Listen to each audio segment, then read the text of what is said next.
A billionaire stops when he sees a young girl begging in the pouring rain, holding a baby in her trembling arms. What he discovers next doesn't just break his heart, it shatters it. But the truth waiting behind those innocent eyes? Even he wasn't ready. What began as a simple act of kindness unraveled a chilling secret buried for a decade, and a love story he had buried long ago.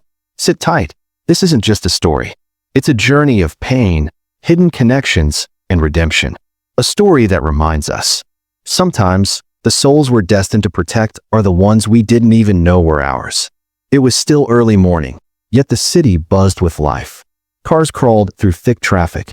People rushed by in raincoats, heads down under umbrellas. Rain kept falling, not wild, but steady, like the sky was silently weeping. At the corner of a crowded intersection stood a girl, alone, barely 9 years old. Her name was Sophia. She had no umbrella, no shoes. Her thin, soaked dress clung to her small frame like a second skin. In her fragile arms lay a baby, swaddled in a tattered cloth. The baby trembled, too cold to even cry. His chest rose and fell with weak breaths. Sophia was freezing.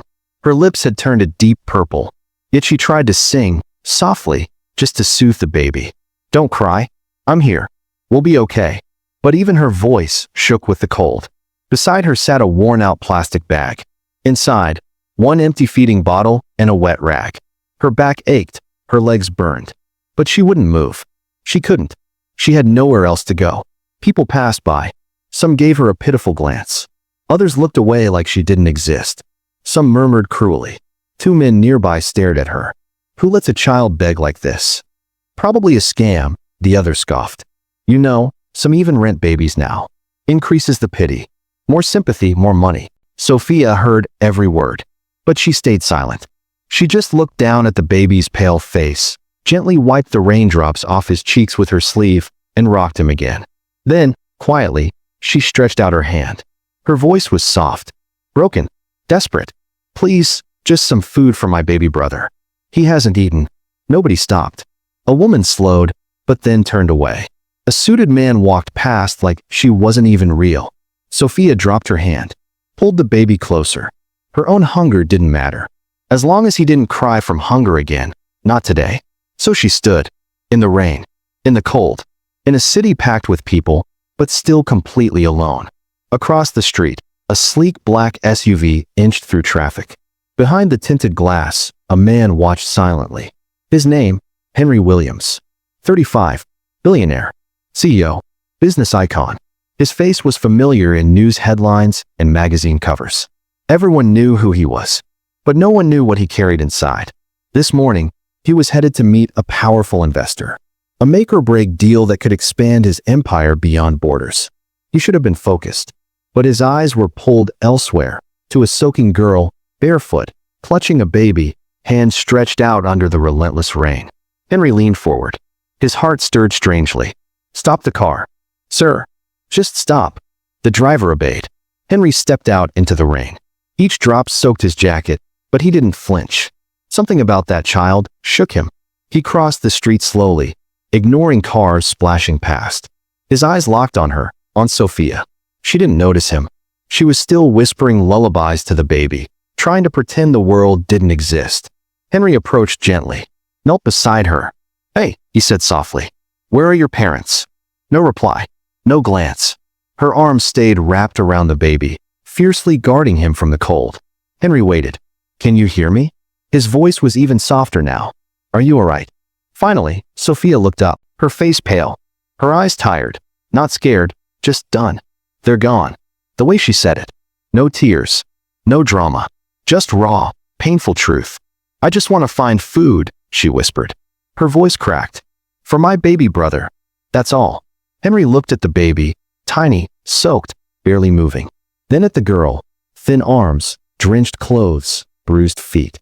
"Come with me," he said quietly. Sophia stepped back, uncertain. Her eyes narrowed, not in anger, but fear. She had heard the stories. Rich men, strange men, disappearances. Henry saw it in her eyes, the mistrust, the trauma. "I won't hurt you," he promised gently. "You don't even have to talk. Just let me help." She glanced at the baby again.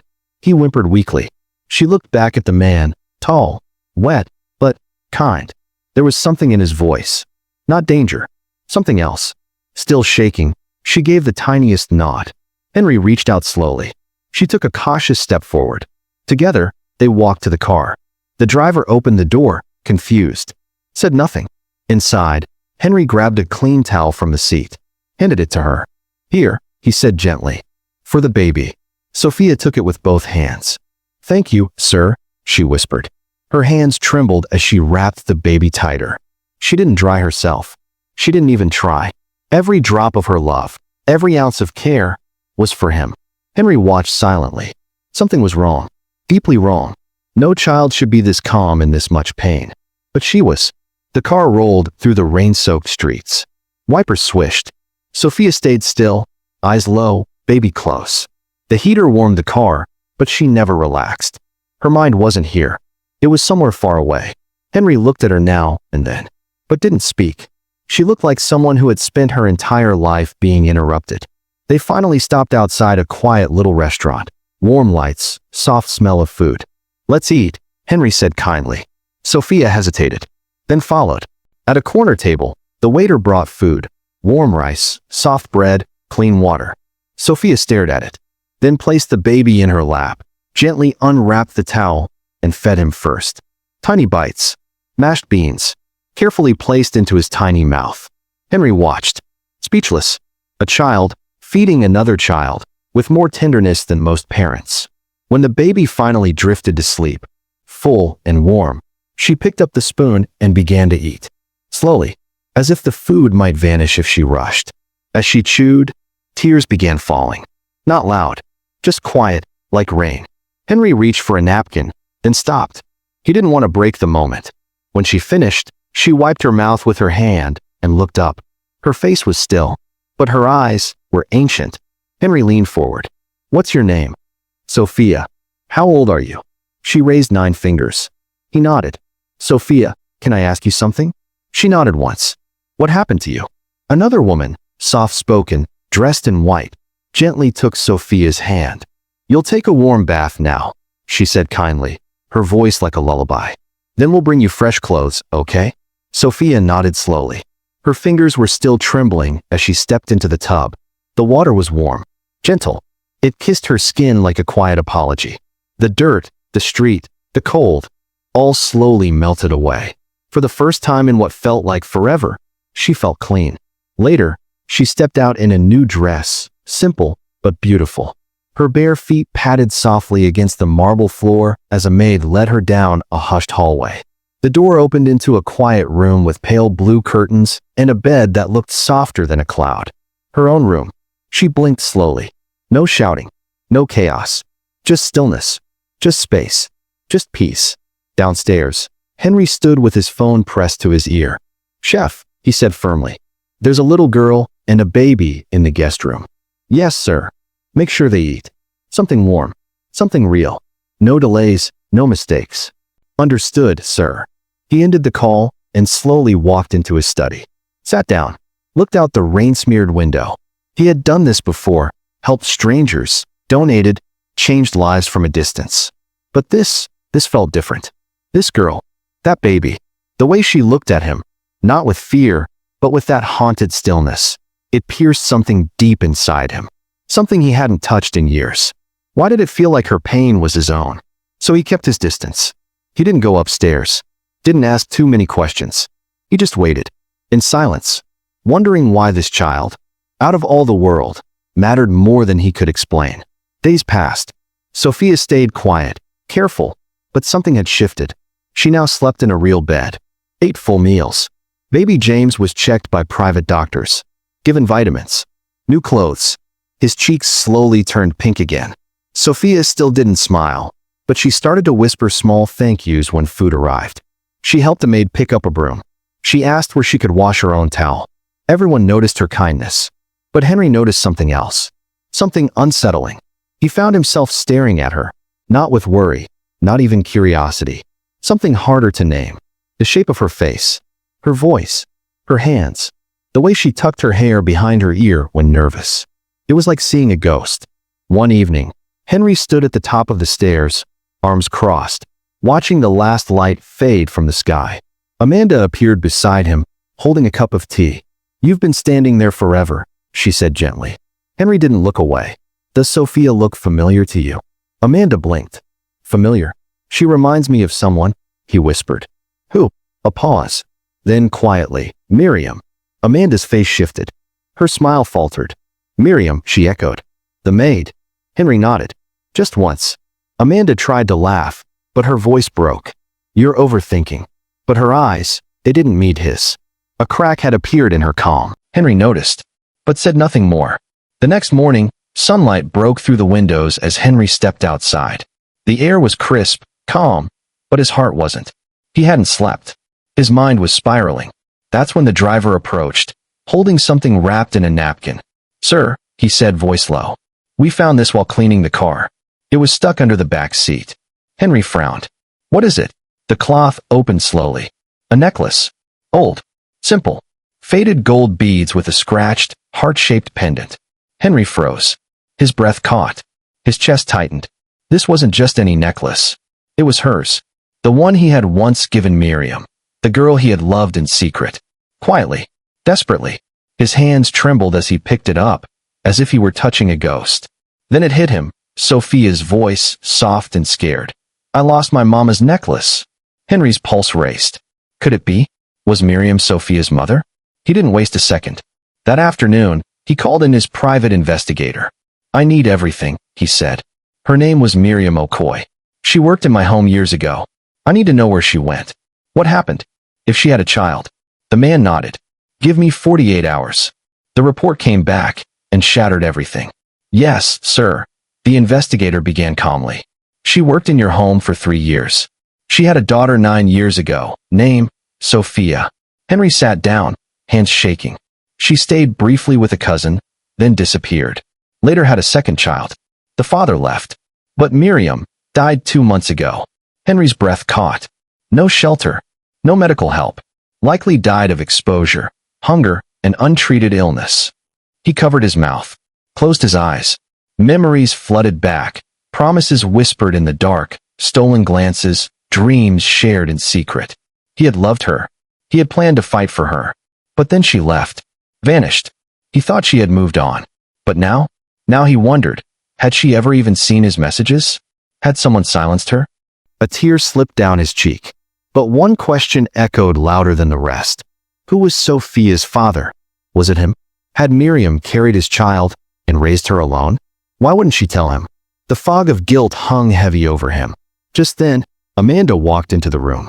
She saw the necklace in his hand, his slumped posture, his grief. "Henry," she asked gently. But he didn't reply, because something inside him had cracked open, and it wasn't going to close. Later that night, he sat with the necklace on his desk, turning it over and over. Sophia's eyes, her voice, her steady calm, her silence, all of it reminded him of Miriam. Too much to ignore. That same evening, he found Amanda scrolling her phone in the living room. "I know who Sophia's mother is," he said. Amanda looked up, calm face, but her fingers froze. "It's Miriam," he said. "Our old maid." Amanda stood. "You're sure?" He stepped closer. "I found the necklace. The one I gave her." Amanda's eyes widened, but her lips stayed tight. "Even if she's Miriam's, doesn't mean she's." "She could be mine," he said. Amanda didn't speak. Then, quietly, "She never said she was pregnant." But Henry didn't miss the flicker of panic in her voice. "You sure about that?" "I'm sure." But her voice cracked. He didn't press. He didn't need to. A storm was already forming inside him. Later that night, Henry replayed Sophia's voice in his head. "My father died too. So soft. So final. Had someone told her that? Lied to her?" He did the only thing he could. He called his doctor. "I need a secret DNA test," he said. "Use the girl's hairbrush. And mine. No one can know." 3 days later, the results came. He read the name on the paper. Sophia Okoye, biological daughter of Henry Williams. His hands trembled. His world tilted. He had a daughter, and she had suffered. He had promised Miriam he'd fight for her. But he had failed. He stared out the window and wondered, had someone made her disappear? That afternoon, Henry entered the living room like a storm, the DNA envelope in his hand. Amanda looked up. The room was quiet. The air, charged. He handed it to her. She opened it. Read it. And her grip loosened. The glass cup she held fell. It shattered across the floor like a scream. Amanda gasped, hand to mouth. Henry's voice was hoarse. She's mine. Amanda stared, then sat down slowly. I didn't know, she whispered. Henry, I swear, I didn't know she was pregnant. Henry stared at her. You didn't know then, but now? Amanda broke down. 10 years ago she came back. After the fight with Mom. Henry froze. She was crying. I wasn't allowed in the room, but I heard Mom yelling about shame, about handling it. Then, she threw money at her. Amanda choked. She didn't take it. Miriam left it on the stairs and walked out. I saw it when I came down later. Henry's eyes shut tight. Suddenly, everything fit. The unanswered calls. The deafening silence. The way Miriam disappeared like smoke from his life. She didn't leave him. She was forced out. Amanda leaned closer, gripping his trembling hand. I'm sorry, Henry. I really believed Mom was protecting you. I thought Miriam was lying, trying to trap you. That's what she told me. Henry couldn't speak, couldn't breathe. His throat burned. His fists clenched. Tears rolled, slow, unashamed. Not the tears of a man losing control, but of a man who'd already lost everything. Twice. The woman he once loved, and the childhood of a daughter he never even knew was his. Now Miriam was gone, buried in silence, forgotten by a world too cruel to care. He broke, not as a CEO, not as a billionaire, but as a shattered soul. His body shook, shoulders collapsing, grief roaring from the depths he thought no longer existed. Amanda didn't speak, didn't try to fix it. She just held her brother as he came undone. And while the world outside kept moving, inside Henry Williams, everything had stopped. Upstairs, the girl with tired eyes sat quietly. Sophia sat cross-legged on the soft bed, watching baby James sleep beside her. The room was hushed. The breeze danced with the curtains. But it wasn't just the room that felt warm. It was the feeling inside her, unfamiliar but soft. She felt safe. James no longer whimpered in his sleep. His cheeks were pink. His fingers no longer curled from cold.